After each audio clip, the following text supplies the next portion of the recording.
Hello, dear students. Again, we continue our course on B.Tech Engineering Physics. And today is actually our first lecture.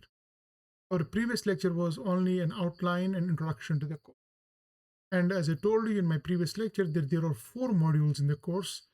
The first module is about electricity, magnetism, and electromagnetic waves. And the second one is on the special theory of relativity. The third module is about quantum mechanics. And fourth module, we will talk about engineering materials. Now, to cover the first module, the topics of the first module, it's important to learn the mathematical methods which are necessary in order to absorb the ideas that will be proposed in this module. And the mathematical method that we need to understand the first module are vectors and vector calculus. So we will begin with the understanding of what is a vector, and then we will talk about L operators, how they operate on scalar and vector fields.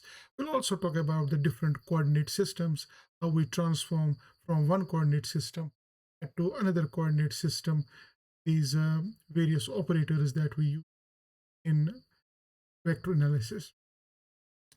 So to begin with, we start with the vectors and their transformation. So to open the lecture, let me ask you a very interesting question, a very simple question is, what is a vector? If I tell you what's a vector, you naturally will answer the high school definition that you learned previously, and that most of the students would reply that a vector is a physical quantity that is directional, and it obeys something called vector algebra. That is the normal answer given by most of the students. But this definition is not accurate from the mathematical point of view. But anyway, it works. Like, in a high school way of doing it is like that. So, but here we want to understand at a deeper level what vector is, because we're interested in how vectors transform as we rotate. So, what is a vector? What is the definition of a vector at a deeper level? A vector is a mathematical object that lives in what's called as vector space. Now you may be confused, what is this vector space? Normal three-dimensional space, you can say, is also a fancy word is vector space. But that vector space has some algebraic structure. For example, I can add two vectors, I can subtract two vectors, and vector addition is commutative, associative, and then it follows some distributive procedure. And these vectors are defined over a field. It could be a complex or a real field. But here we talk of simple vectors in 3 dimensions. We take a real field. Real field means real numbers. You multiply with scalars, which are real numbers. Then you can also take a product between vectors. There are various products defined in this algebra, like the dot product, the cross product, and product with some scalar. And what about division? Division is not allowed operation in this structure, because once we divide two vectors, we are not able to fix the algebra properly, or something. A more mathematical way is that we don't have a multiplicative inverse for every element. So this is more mathematical stuff, right? But what you should remember is that division of the two vectors is not an allowed operation. So let me now get into more serious business. So yes, so let's begin. So vectors and their transformation properties. This is the lecture that we are going to cover today. So let's begin. What is a vector? So that's what I was telling you, that we began with this the lecture with this idea that can you tell me what a vector is? A vector is a mathematical object that has both magnitude and direction, obeys specific transformation rules. That's where we will actually focus in this lecture under coordinate rotations. We have to learn what coordination rotation means, and what it means is that vector would transform under a certain. That's what will be the focal point in this lecture. And then what about vector quantity? What was that? So you see, vector is basically this whole idea of vectors and vector spaces and the algebra. This is actually a mathematical model. and then we map real world things with the mathematical model. So, for example, displacement, we would see that does it have all those properties which an object vector has? If it has, then displacement would qualify a vector. Say force would also qualify like we can say force is a vector. So a physical quantity can be a vector, or it may not be a vector. It may be scalar or maybe something else. But that's how you map real physical quantities with these mathematical objects. So in 3 dimensions, how do you define a vector? It has 3 components, x, y, and z. So this is a typical way of representing a vector that you have learned in high schools. We'll not talk much about it. And the magnitude of the vector is the square, sum of the squares and root of its components. And the components are the maximum number of the parts in which you can divide a vector independently in a certain coordinate setting. So let's now, this is what I already told you, that we can define vector addition, we can multiply a vector with a scalar. That will change the magnitude of the vector. You have a dot product.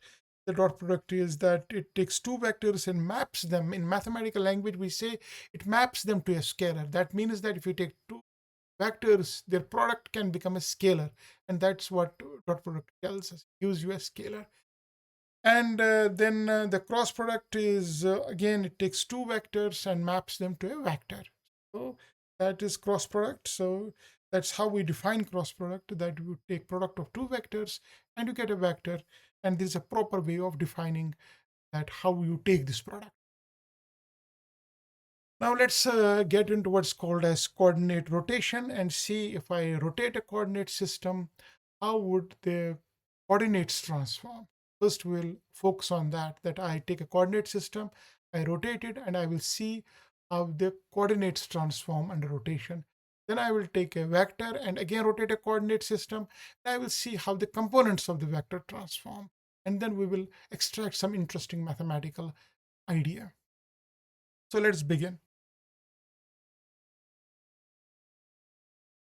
Take an x-axis, y-axis, fine, and then I rotate this coordinate. This is a two-dimensional setting, so because a very simple model, in simple model we take only 2 dimensions. Third dimension we fix, so we rotate about that z-axis. So then the rotated frame.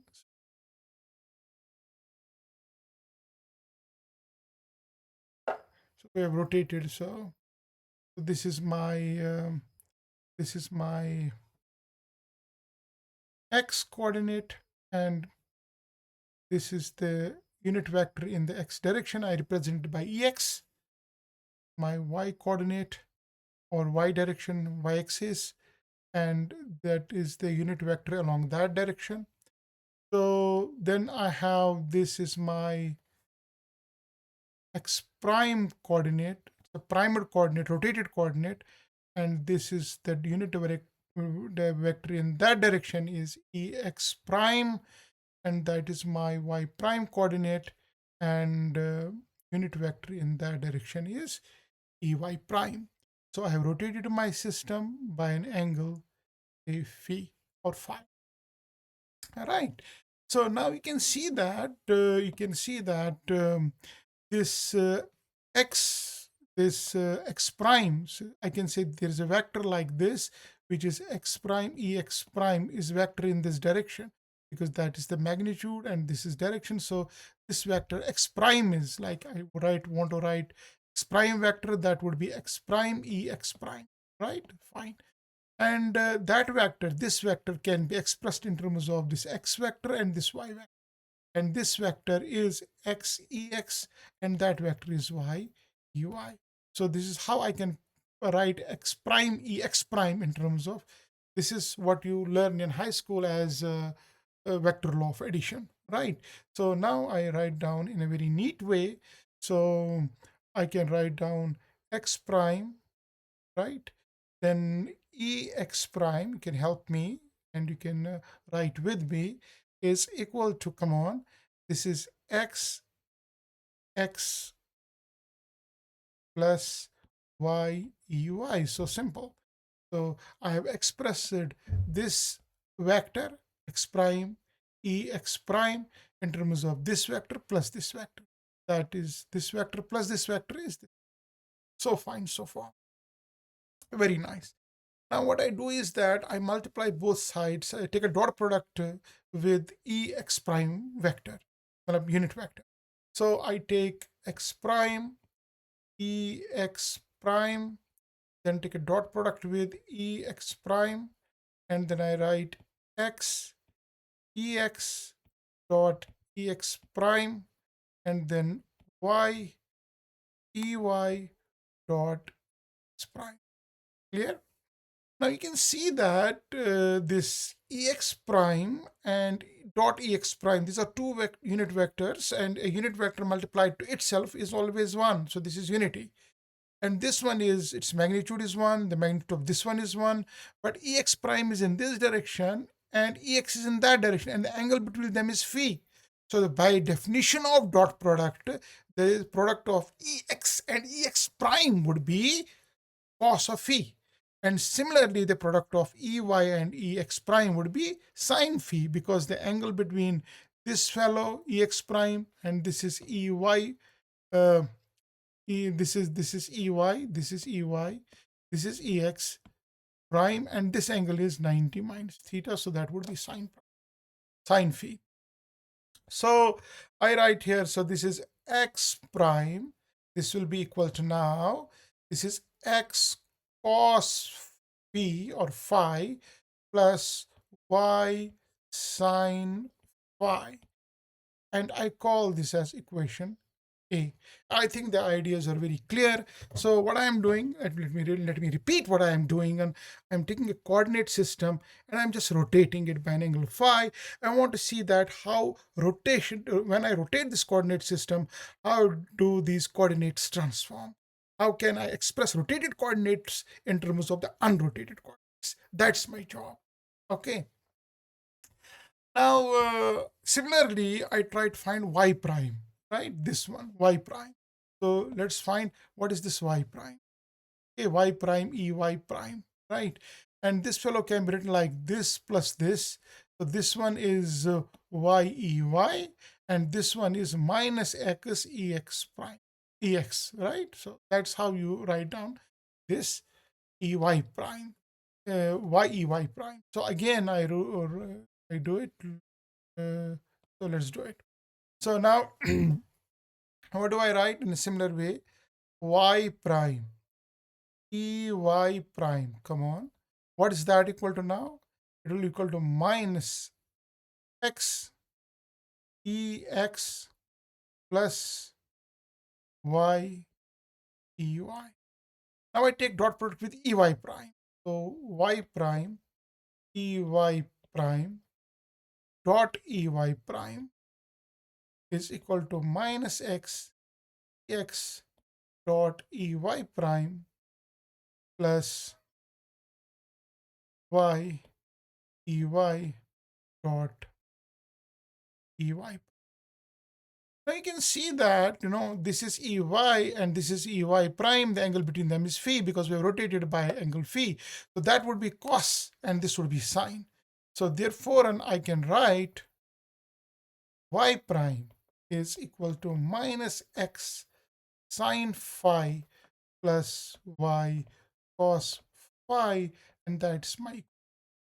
So I have now found how I have found the transformation rule for the coordinates that are rotated, and how they are expressed in terms of the unrotated coordinates, the original coordinates. Now I write down this A and B together. I write down these two equations together and try to understand this transformation. I hope things are clear. So let's now write down these two equations in a very neat way.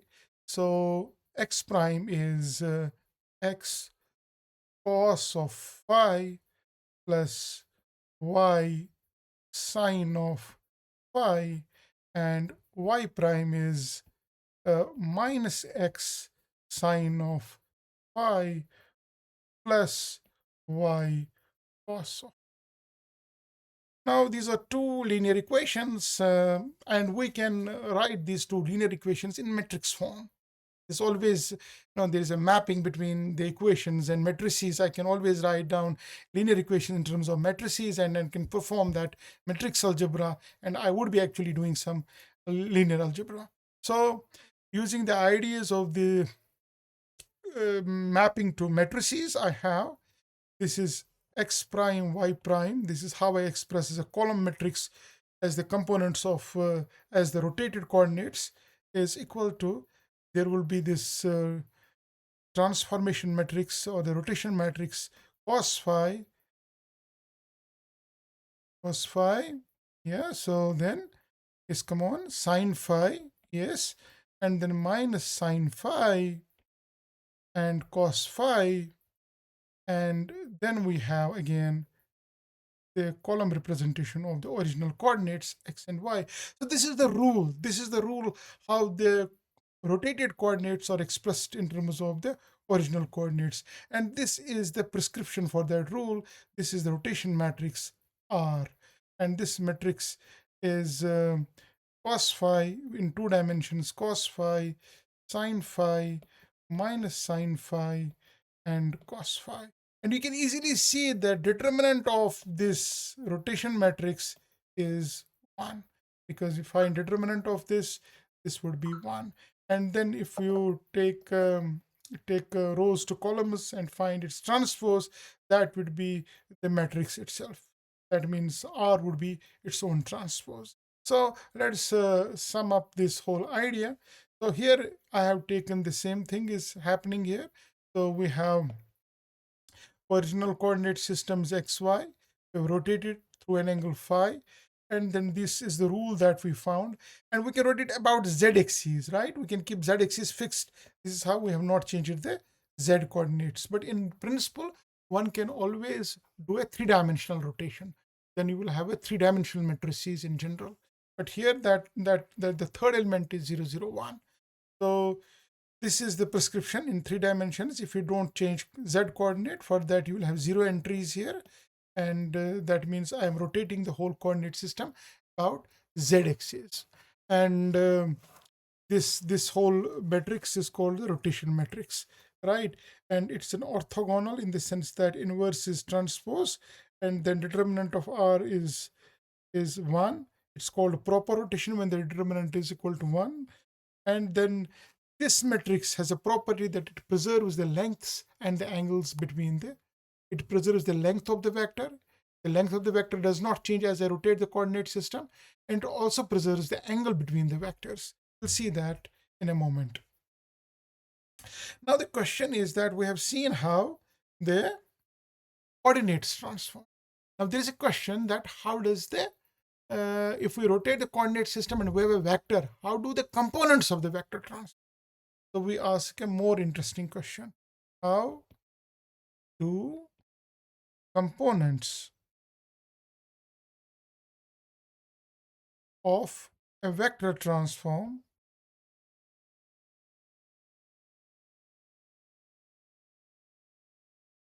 if we rotate a coordinate system?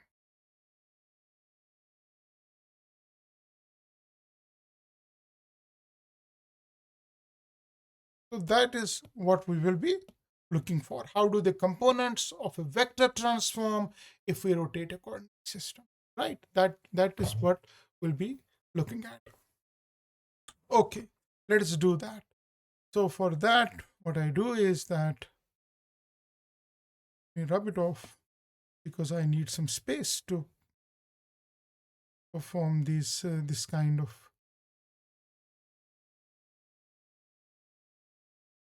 transformation. So let's see. So again, what I do is that I do the same thing. I take coordinate system,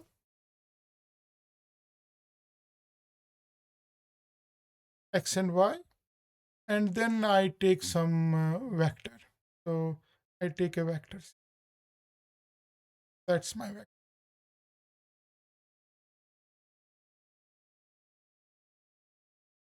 For that, that's my.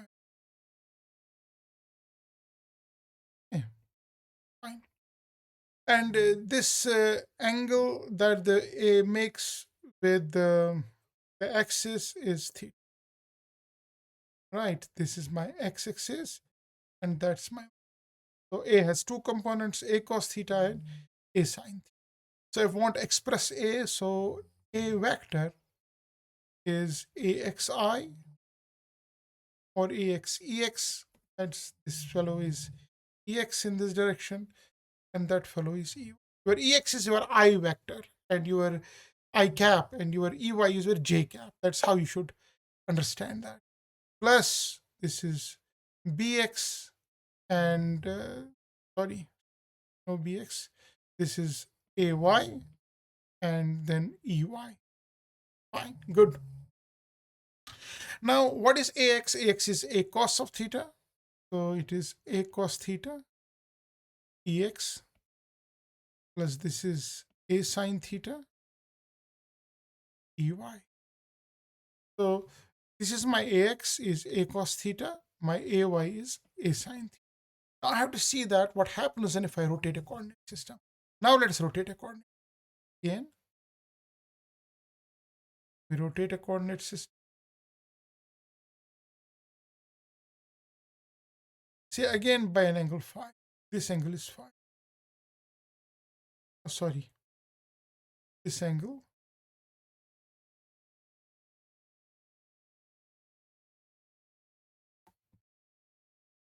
We rotate the coordinate system by an angle phi so that this angle is phi, because we are rotating it, right? This is my x prime and that's my y, right? So this angle is phi, this angle is phi, right? Therefore, this angle that A makes with x prime is theta minus, that's A vector. Now, there will be two representations of A vector. One, A vector in the original coordinate system, and that A vector is this thing. This is the original coordinate system, where I have AX and AY components. But in rotated frame, now my components would be A cos theta minus phi and A sin theta minus phi, because my coordinate system is now this coordinate system. And this is my x prime and this is my y prime. So its projection here would be cos projection, and on the other axis would be the sine projection. So now I can write, what I can write is that the same vector A in the rotated coordinate system would be A, then it would be cos of theta minus phi plus A, sorry, EX prime, right? Because that the direction here is EX prime. And then AY is A sine of theta minus phi and EY prime. This is in the primed coordinate system. This is primed coordinates.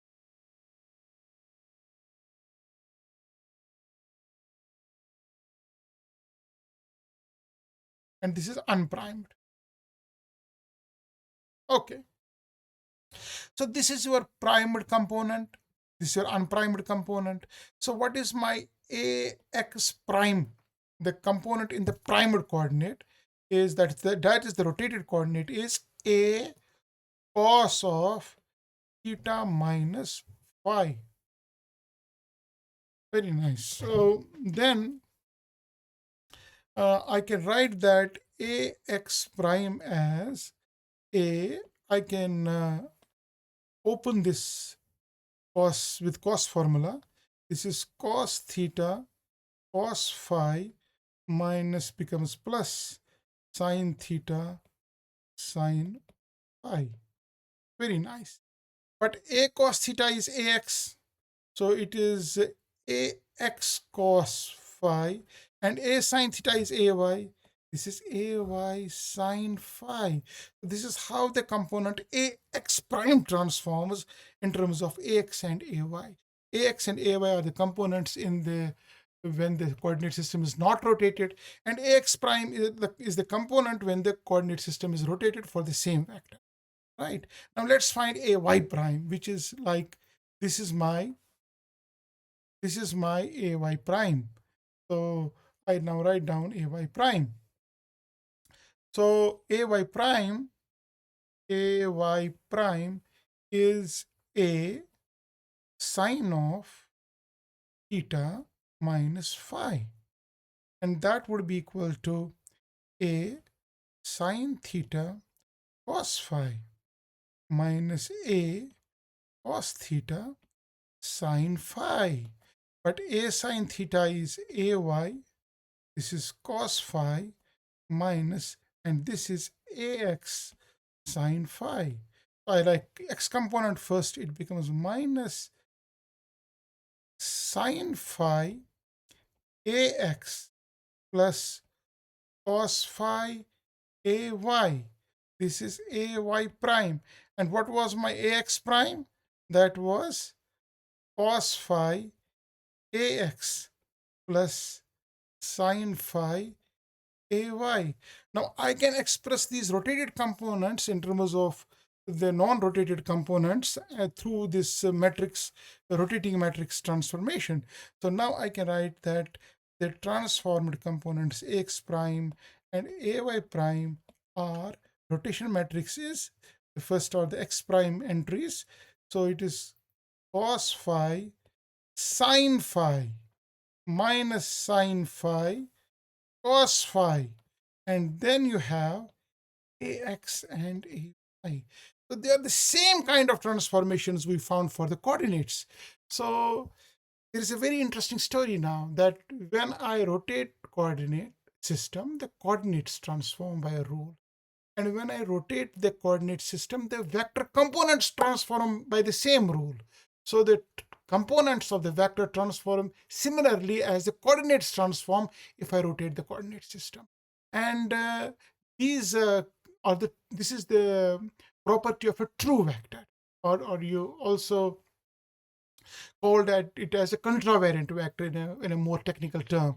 So this is the what makes a physical quantity a vector or not. So when you take a physical quantity and find that it has direction, it has magnitude, and does it qualify as a vector, okay, then it has to obey some vector algebra rules. But very important is that whether it transforms like a vector or not. So you have to see that if you rotate a coordinate system, do the components transform exactly the same way as the coordinates transform? So if they do, then that is a vector. Otherwise, it's not. So that is the check that whether the particular physical quantity you're talking about is a vector or it's not a vector. So this is now the definition of the vector. We'll just modify now the definition of the vector. So a vector A transforms under a rotation as, this is, I told you that we fix the z-axis. So this is the same transformation matrix that we had when you rotate a coordinate system. So this is the rule for the transformation of the components when you rotate a coordinate system. And what is the definition of a vector? A vector is defined by its transformation properties. Its components transform in the same way as coordinates under rotation. That is the definition. So I hope that you understand now deeply what it means to be a vector. But that's not the final story, basically, because vector is only a part of the story of a higher order concept called a tensor. Okay, now we will have to prove a very important statement, which is yeah, so we'll go to introduction to tensors, but before that, I would like to give you some exercises, something to do. Let's do it together. And then we'll go to more ideas. Fine. So suppose we have a point coordinate, which is 1, 2, and 3. In the original coordinate system, the components are 1, 2, and 3 for a point P. Its coordinates are 1, 2, and 3. Now you rotate that. Find what would be now these 1, 2, 3. What would be the coordinates of the same point if I rotate a frame? So what is basically the question? Let's try to first understand the question. It's very important that you understand things. See, the idea is basically, let me explain. Suppose here I draw a diagram.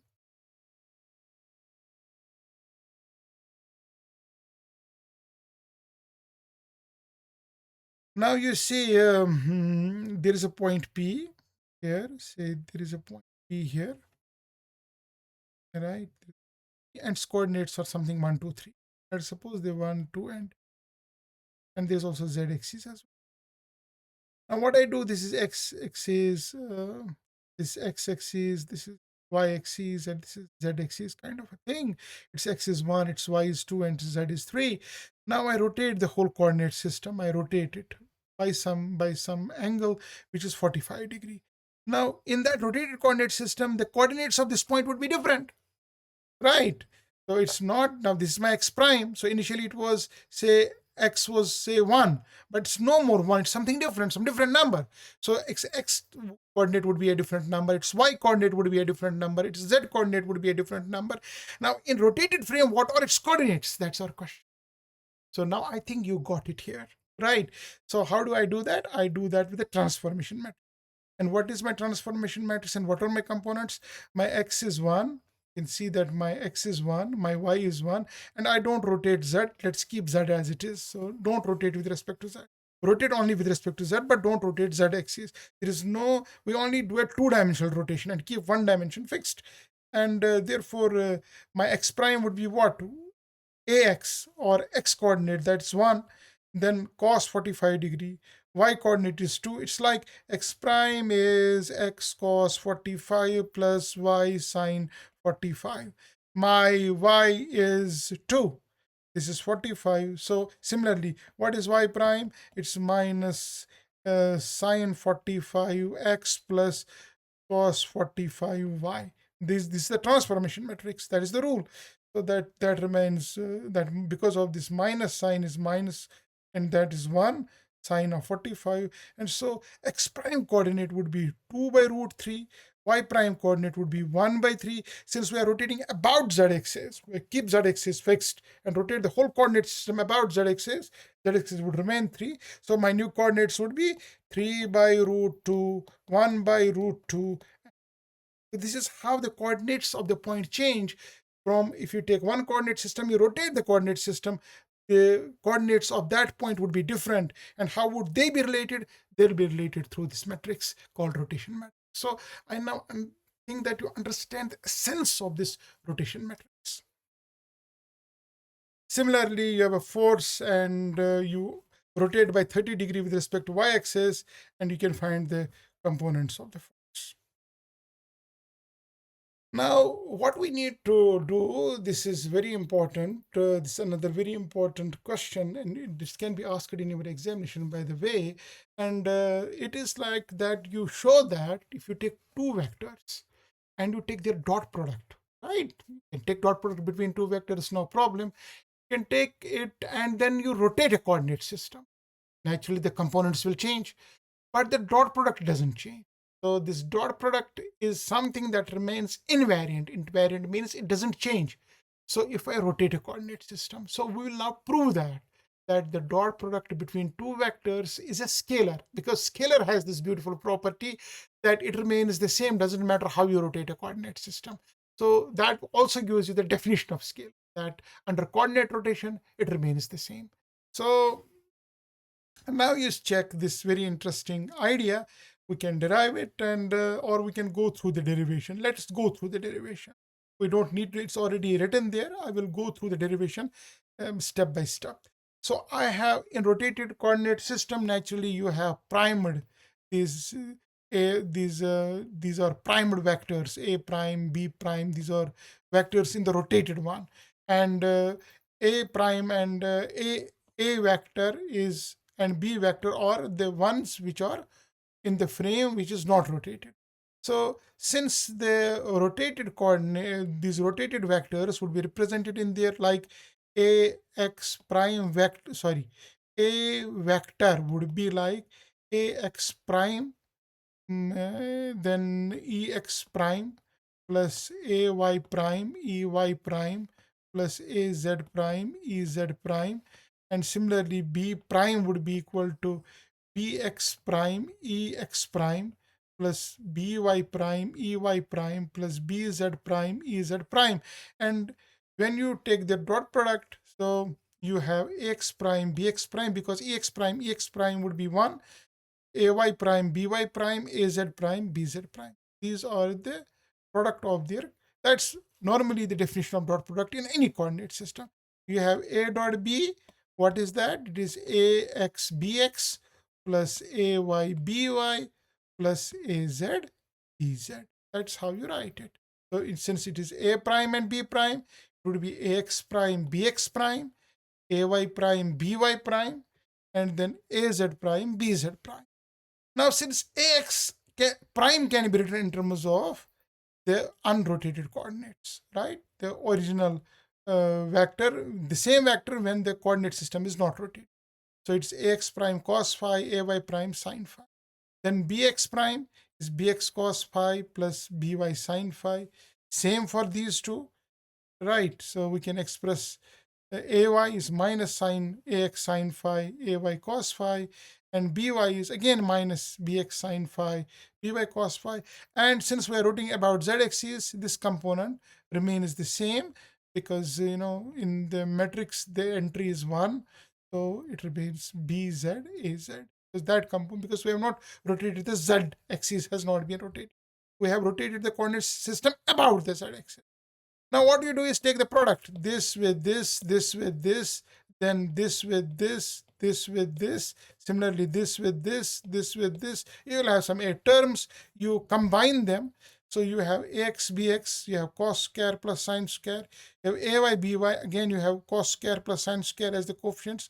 You pull ay by out, you pull ax bx out, and then you have cross terms. But these cross terms will cancel because cos phi sin phi minus cos phi sin phi, that cancels. These cross terms will vanish. This is 1 and this is 1. Cos square phi plus sin square phi is 1. Cos square sin square phi plus cos square phi is 1. So you get ax bx, ay by, and az bz. And what is that? That is a dot b. That means a prime dot b prime is same as a dot b, which means that the dot product of two vectors does not depend on how you rotate a coordinate. Rotate a coordinate system by any angle you like, but their dot product will remain the same. So we say that dot product is invariant, follows the principle of invariance. The length of the vector is also invariant, right? So that can be very easily proved. Okay, so there are a couple of more things that I would like to discuss with you before we go to some other interesting things. Let's see that if I want to rotate an electric vector, it would also rotate by the same prescription, which means that electric field is a vector quantity because it rotates the way the vectors, if we rotate the coordinate system, the components transform the same way as the coordinates transform. So that qualifies electric field as a vector. Of course, it has direction and magnitude that is there, and it obeys the other general structure of the vector algebra. Similarly, charge density is a scalar quantity. Charge density is a scalar quantity, and it's invariant. It's because it's scalar. So electric field and magnetic field are vectors. Current density, that we'll very much discuss when we will take the course on electromagnetism, is as you go through the module, that is a vector. The there's something called covariance principle, and that is the heart of the physics. That lies at the heart of the physics. That's for all what we do, this whole exercise of this modeling these vectors with the real physical problems. And the whole idea is that there is at the heart of physics this covariance principle. What does the covariance principle tell us? It tells us the laws of physics should have the same form in all coordinate systems related by rotation.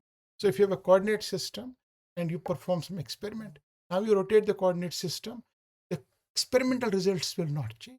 The form of the law, the components may change, you may get different numbers, but the form of the law is not going to. And the principles of the physics must not depend on whether you have original system or you have a rotated coordinate system, right? You may get different numbers, right? But the rules between the numbers, how the numbers are related, those rules will not change. They will remain the same. So if F is equal to ma is in one coordinate system, correct? If I rotate a coordinate system, then that same prescription should be applicable to a rotated frame. So there is an example of how, you see, you have Coulomb's law in a frame that is F prime, F is equal to Q1, Q2 by R square and R. Now I rotate it, R F prime is R of F, R prime is R. The distance is invariant because it's a scalar, and R prime is R of R. And one can prove that when we plug these in and use the property rotation matrix properties, you find that you will have a new law. There will be F prime and there will be R prime, but the form of the law is the same, right? Might be that now in the rotated frame, your F is not that F, because with respect to you, it's now pointing in some different direction. See, if I have the coordinate system like this, then I have a rotated coordinate system. This is a F. For him, the F is pointing that way. But if you are here, the F is pointing that way. For you, that's a different direction than for this fellow. But you can say it's F prime. But the rules of the the way the equations, the ideas, these physical quantities are related to each other, those rules of prescription remain the same. That's called general covariance principle. The laws maintain the same form. Repeat it. The laws maintain the same form. That's called the covariance principle. Okay, let's get into another interesting idea, which is pseudo vectors and how do they transform. I will skip the discussion of tensors. I will take them after some time because I want to see what is logically more meaningful to your syllabus, the exposure that you have in this module. This module mostly will not use tensors, so we have skipped it for a while. I will take discussion, just give a little brief introduction of what tensors are. Okay, it's very important now to discuss what is a pseudo vector, right? What is a pseudo? Means some kind of a false vector. Why you talk about these pseudo vectors and why they are important? You see, there is a transformation rule, as we already know. There is also another important rule. It's called that what happens to a vector if we have a reflection. Reflection is also a kind of rotation at some angle of say 180 degree. You have a vector pointing in this direction and I flip it by 180, right? So rotation by 180. So this coordinate has flipped, right? This coordinate, this axis has flipped, and I can say x has gone to minus x. So therefore, flipping, reflection is also a kind of rotation. Fine. So what happens is that there are some vectors when you flip their coordinates, when you say you take x goes minus x, y goes minus y, you reverse the coordinates, but the vector doesn't reverse. Normally, vector should reverse. Say a vector depends on its coordinates, right? If I have a vector, say a vector in the x direction, ex direction, so a vector A is some say I can write like this to make my point. I can write like, I said that xex is some x vector is xex. Now, if I write this ex is minus ex because I flipped the direction, then x prime is minus x. The new vector is x prime because it's pointing in the different direction.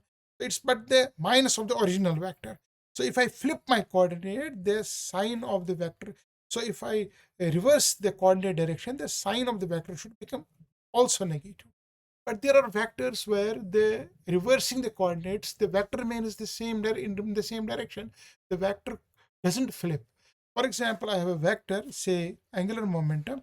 It is r cross p, but this r will flip in direction as I invert the coordinate system.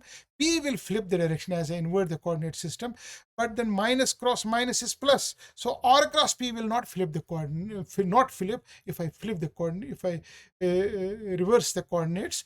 Therefore, L does not change sign if I reflect the coordinates, and under reflection L does not change sign, and those vectors which do not change sign under reflection, they are called axial vectors or pseudo vectors.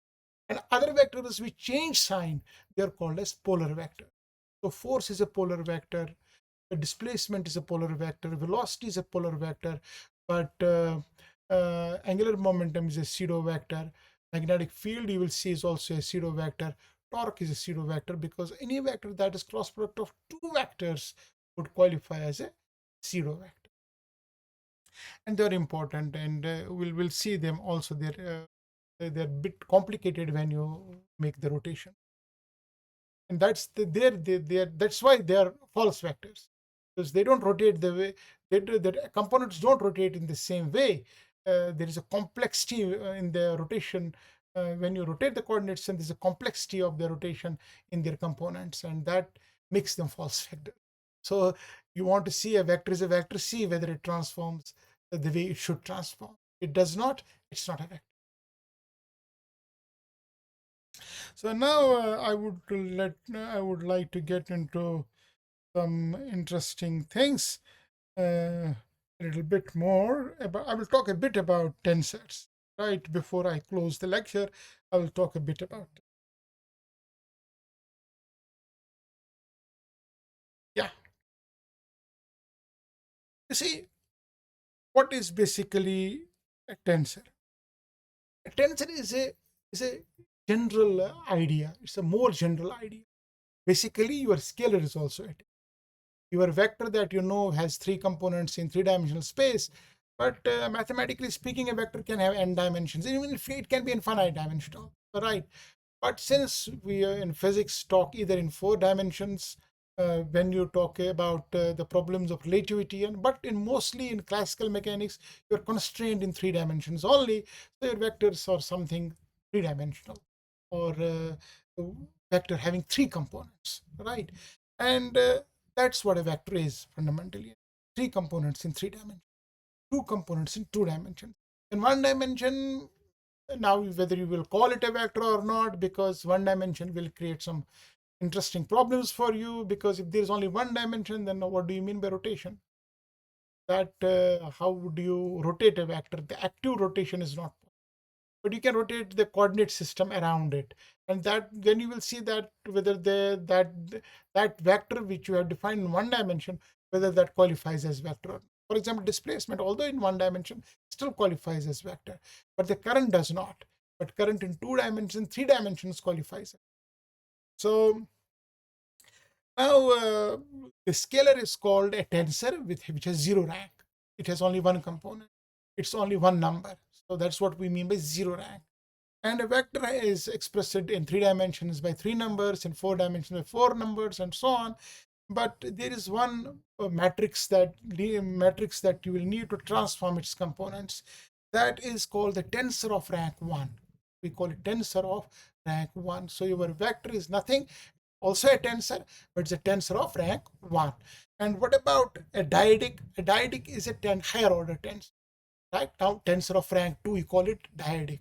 So tensor is a general name given to all these mathematical objects: scalars, vectors, dyadics, quadratics. They're all tensors, right? But a dyadic is an interesting tensor which mostly we encounter in physics. It's a tensor of rank 2.